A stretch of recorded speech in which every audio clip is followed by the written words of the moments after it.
1966 ಜನವರಿ 24 ಯುರೋಪಿನ ಅತಿ ಎತ್ತರದ ಮಾಂಟ್ ಬ್ಲಾಂಕ್ ಮಂಜಿನ ಪರ್ವತದ ಮೇಲೆ ಏರ್ ಇಂಡಿಯಾದ ಫ್ಲೈಟ್ 101 ವಿಮಾನ ಭೀಕರವಾಗಿ ಅಪ್ಪಳಿಸುತ್ತದೆ. ಅದರಲ್ಲಿದ್ದ 117 ಜನರು ಕ್ಷಣಾರ್ಧದಲ್ಲೇ ಹೆಣವಾಗುತ್ತಾರೆ. ಆದರೆ ಇದು ಕೇವಲ ಒಂದು ಅಪಘಾತವಾಗಿರಲಿಲ್ಲ.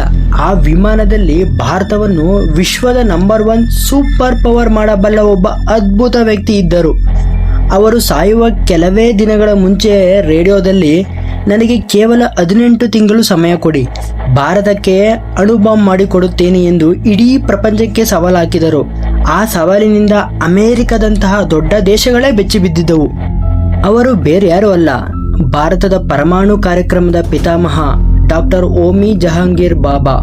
ಅಷ್ಟಕ್ಕೂ ಹಿಮದ ಪರ್ವತದಲ್ಲಿ ಅಂದು ನಡೆದಿದ್ದು ಅಪಘಾತವಾ ಅಥವಾ ಅಮೆರಿಕದ ಸಿಐ ಮಾಡಿದ ಒಂದು ದೊಡ್ಡ ರಾಜಕೀಯ ಕೊಲೆಯ?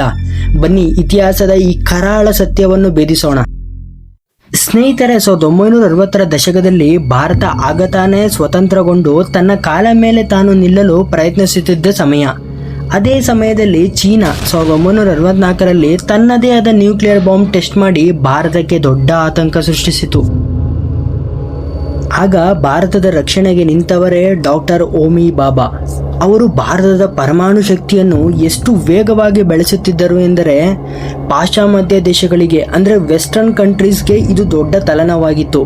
ಬಾಬಾ ಅವರು ಸ್ವಾವಲಂಬಿಯಾಗಿ ಭಾರತದಲ್ಲೇ ನ್ಯೂಕ್ಲಿಯರ್ ರಿಯಾಕ್ಟರ್ಗಳನ್ನು ಕಟ್ಟುತ್ತಿದ್ದರು.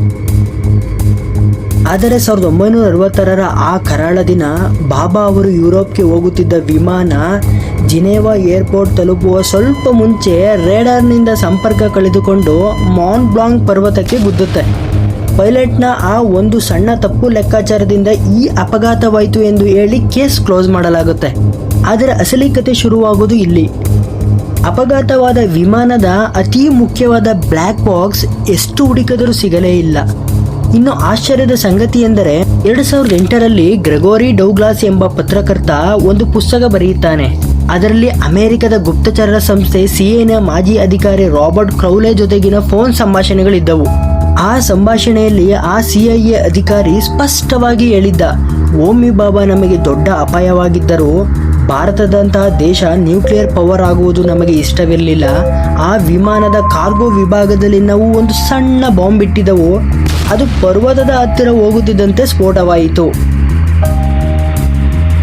ಇದಕ್ಕೂ ಮುಂಚೆ ಅಂದರೆ ಬಾಬಾ ಅವರು ಸಾಯುವ ಕೇವಲ 13 ದಿನಗಳ ಹಿಂದೆ ಭಾರತದ ಅಂದಿನ ಪ್ರಧಾನಿ ಲಾಲ್ ಬಹದ್ದೂರ್ ಶಾಸ್ತ್ರಿ ಅವರು ರಷ್ಯಾದ ತಾಷ್ಕೆಂಟ್ನಲ್ಲಿ ನಿಗೂಢವಾಗಿ ಸಾವನ್ನಪ್ಪಿದರು. ಶಾಸ್ತ್ರಿಗಳು ಕೂಡ ಬಾಬಾ ಅವರ ಪರಮಾಣು ಯೋಜನೆಗಳಿಗೆ ಸಂಪೂರ್ಣ ಬೆಂಬಲ ನೀಡಿದರು. ಕೇವಲ 13 ದಿನಗಳ ಅಂತರದಲ್ಲಿ ಭಾರತದ ಇಬ್ಬರು ಬಹುಮುಖ್ಯ ನಾಯಕರು ಸಾವು. ಇದು ಕಾಕತಾಳೀಯವಾಗಿರಲು ಸಾಧ್ಯವೇ ಇಲ್ಲ. ವರ್ಷಗಳ ಕಳೆದಂತೆ ಆ ಹಿಮದ ಪರ್ವತ ಕರಗಿದಾಗಲೆಲ್ಲ ಇಂದಿಗೂ ವಿಮಾನದ ಬಿಡಿಭಾಗಗಳು, ಪ್ರಯಾಣಗಳ ಪತ್ರಗಳು ಸಿಗುತ್ತಲೇ ಇವೆ. ಆದರೆ ಡಾಕ್ಟರ್ ಓಮಿ ಬಾಬಾ ಅವರ ಸಾವಿನ ಇಂದಿನ ಅಸಲಿ ಸತ್ಯ ಮಾತ್ರ ಹಿಮದಡಿಯಲ್ಲಿ ಶಾಶ್ವತವಾಗಿ ಹೂತು ಹೋಗಿದೆ.